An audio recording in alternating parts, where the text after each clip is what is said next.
سورۃ المائدہ کی آیت نمبر 4۔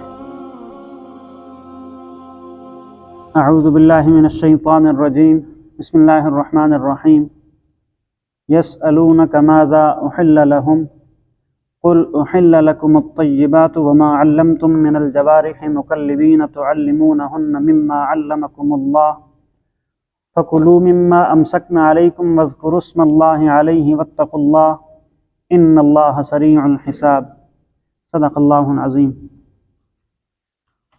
لوگ تم سے پوچھتے ہیں کہ ان کے لیے کون سی چیزیں حلال ہیں، کہہ دو کہ تمہارے لیے تمام پاکیزہ چیزیں حلال کی گئی ہیں، اور جن شکاری جانوروں کو تم نے اللہ کے بتائے ہوئے طریقے کے مطابق سکھا کر شکار کے لیے سدھا لیا ہو، وہ جس جانور کو تمہارے لیے روک رکھیں اس میں سے تم کھا سکتے ہو، اور اس پر اللہ کا نام لیا کرو اور اللہ سے ڈرتے رہو، اللہ جلد حساب لینے والا ہے۔ صدق اللہ العظیم۔ اس سے پچھلی جو آیت تھی، آیت نمبر 2، اس میں ہم نے بہت ساری اللہ رب العزت کی طرف سے حرام کردہ چیزوں کے بارے میں پڑھا، اور پھر اس کے ساتھ ساتھ دین کی تکمیل کے بارے میں بھی پڑھا۔ اللہ رب العزت نے فرمایا کہ اس دین کو تمہارے لیے مکمل کر دیا گیا ہے، اب اس میں کسی قسم کی کمی بیشی کی کوئی گنجائش نہیں۔ اور آج کی جو آیت ہے، اس میں اب چونکہ سوال پیدا ہوتا تھا نا کہ اللہ رب العزت نے حرام چیزوں کا تو ذکر کر دیا، اب سوال پیدا ہوا کہ حلال چیزیں کون کون سی؟ تو کچھ صحابہ نے حضور علیہ السلام سے پوچھا بھی حلال چیزیں کون سی ہیں، اور اسی طرح خاص طور پہ شکار کے بارے میں پوچھا، حضور علیہ السلام سے شکار کے احکام پوچھے۔ اس آیت میں ان باتوں کا جواب دیا گیا۔ چنانچہ اللہ فرماتے ہیں احل لکم الطیبات، کہ تمہارے لیے ساری پاکیزہ چیزیں حلال کر دی گئی۔ اچھا، اب صرف یہ کہہ دیا پاکیزہ چیزیں، تفصیل ذکر نہیں کی، کیونکہ پاکیزہ چیزیں بہت زیادہ ہیں۔ حرام چیزیں چونکہ بتائی جا سکتی تھی گن گن کے، اس لیے بتا دیں اللہ رب العزت نے یہ بھی حرام ہے، یہ بھی حرام ہے، یہ بھی حرام ہے، جبکہ حلال چیزیں اور پاکیزہ چیزیں بہت زیادہ تھیں، اس لیے ان کو گن گن کے نہیں بتایا گیا، بلکہ یہ کہہ دیا گیا کہ بھائی ساری پاکیزہ چیزیں تمہارے لیے حلال ہیں۔ اب پاکیزہ چیزیں کون سی ہیں؟ پاکیزہ چیزوں سے مراد ایک تو وہ چیزیں کہ جن کو اللہ رب العزت نے جن چیزوں کو حرام کر دیا، ان کے مقابل جو باقی چیزیں وہ حلال اور طیب چیزیں۔ اور طیبات کا ایک معنی یہ بھی ہے کہ جس چیز کو انسان کی جو طبیعت ہے اس کو طیب اور پاک سمجھے۔ ایک سلیم الطبع آدمی کی طبیعت جو ہے وہ کسی چیز کو صاف ستھرا سمجھے، پاکیزہ سمجھے، وہ اس کے لیے حلال۔ اور حضور علیہ السلام نے ایک مختصر سا اصول بھی بتا دیا کہ حدیث میں حضور نے فرمایا کہ ہر ایسا جانور جو داڑیں رکھتا ہو وہ حرام ہے، اور اسی طرح ہر ایسا پرندہ جو پنجوں سے کھاتا ہو وہ بھی حرام ہے۔ یہ اصول حضور علیہ السلام نے حدیث میں بتا دیا مختصر سا، کہ ایسا جانور جن کی داڑیں ہوں جن جانوروں کی، ان کو کھانا حرام ہے، اور اسی طرح ایسے پرندے جو پنجوں سے پکڑ کے کھاتے ہوں وہ بھی کیا ہے؟ حرام۔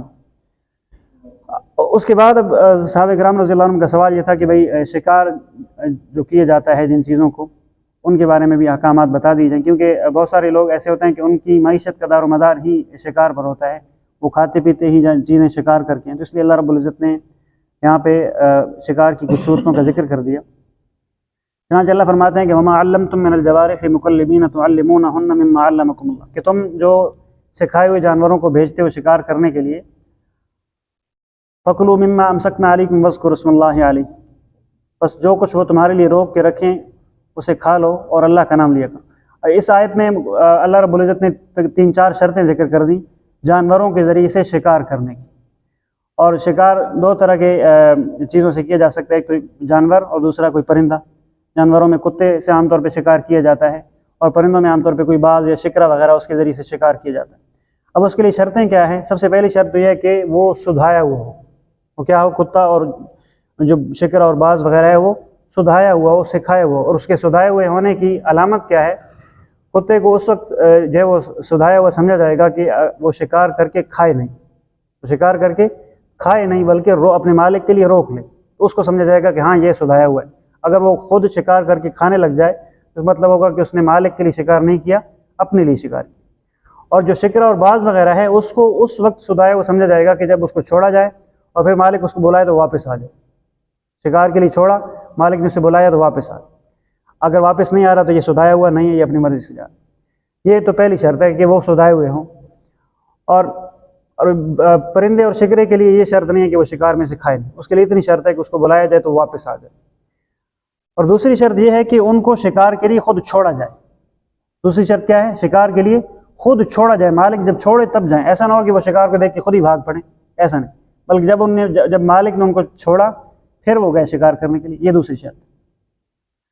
اور تیسری شرط یہ ہے کہ ان کو چھوڑتے وقت اللہ کا نام لیا گیا ہو، ان کو چھوڑتے وقت ان پہ اللہ کا نام لیا گیا ہو، تو پھر جو ہے شکار جو ہے وہ اگر جا کے پکڑ لیتے ہیں پرندہ یا کتا وغیرہ، اس کسی شکار کو پکڑ لیا اور مار دیا جا کے، تو یہ حلال ہوگا، اس کو دوبارہ سے ذبح کرنے کی ضرورت نہیں ہوگی۔ البتہ اگر یہ دونوں کتا یا شکرا وغیرہ جا کے شکار کرتے ہیں اور زندہ پکڑ کے لے آتے ہیں کسی جانور کو، خرگوش وغیرہ کو یا کسی پرندے کو زندہ پکڑ کے لے آتے ہیں، تو اس وقت پھر اس کو تکبیر پڑھ کے ذبح کرنا ضروری ہوگا۔ اگرچہ پہلے اللہ کا نام لے کے چھوڑا تھا کتے کو یا شکرے کو، لیکن یہ کہ یہ اس شکار کو زندہ پکڑ کے لے آئے ہیں، تو اب اس پہ اللہ کا نام لینا ضروری ہوگا، اس کو تکبیر دوبارہ پڑھ کے اس کو ذبح کرنا ضروری ہوگا، بغیر اس کو تکبیر پڑھ کے ذبح کیے پھر حلال وہ نہیں ہوگا۔ اگر مار کے لے آئے ہیں تو پھر جو ہے وہ حلال ہوگا، اگر جب کہ تکبیر پڑھ کے چھوڑا ہوا تو۔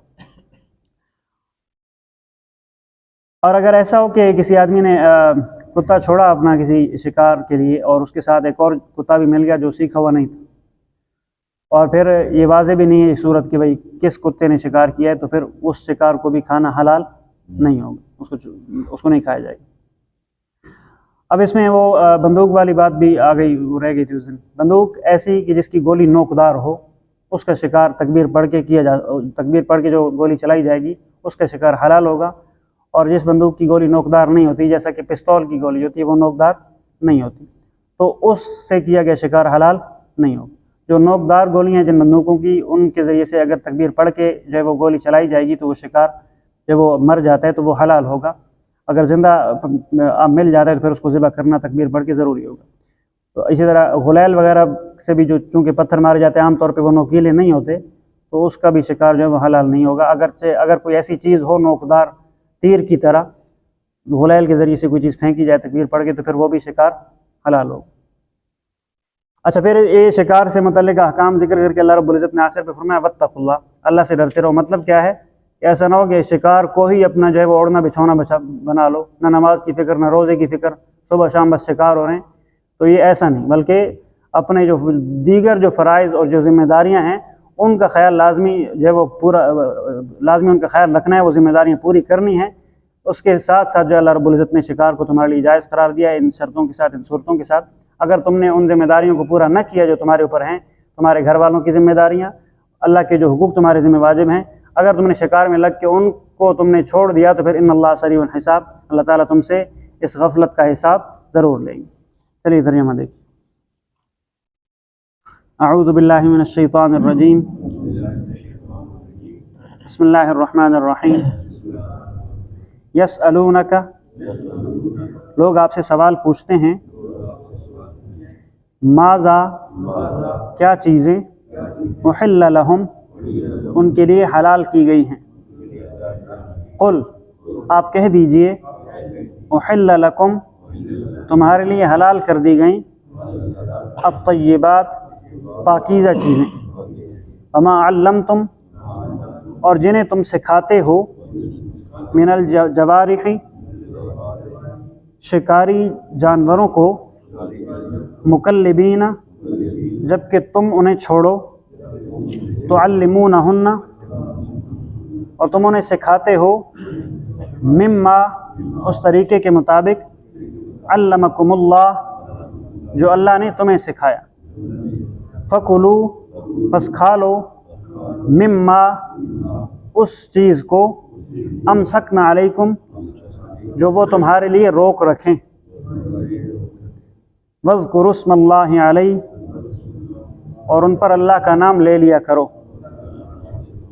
واتقوا اللہ، اور اللہ سے ڈرتے رہو، ان اللہ سریع الحساب، بے شک اللہ تعالیٰ جلدی حساب لینے والے ہیں۔ صدق اللہ العظیم۔ کسی کا کوئی سوال ہے؟ ایک چھوٹی بندوق ہوتی ہے، اس کی گولی ہاں، چھرے بھی اگر ایسے جو کارتوس ہوتے ہیں کہ جن کے چھرے اگر نوکدار ہوں تو پھر ان کا شکار حلال ہوگا، اگر ان کے چھرے نوکدار نہیں ہیں تو پھر ان کا بھی شکار حلال نہیں ہوگا۔ نہیں گول چھرے اگر نہیں، کارتوس اگر ایسا ہے کہ اس کے چھرے اگر نوکدار نہیں ہے تو پھر اس کا شکار مشکوک ہوگا۔ نوکدار ہونا ضروری ہے تیر کی طرح، جس طرح تیر ہوتا ہے نا نوکدار، اگر تیر بھی ایسا ہے کہ نوکدار نہ ہو، اس کا کچھ اور لگا ہو تو پھر اس کا بھی شکار ٹھیک نہیں ہوگا۔ تیر جس طرح نوکدار ہوتا ہے، یعنی جس طرح چھری کاٹتی ہے نا، اس کا اس طرح مطلب کاٹنا ضروری ہے شکار کو جا کے۔ لوگ دارو اندر چل جاتے ہیں۔ ہاں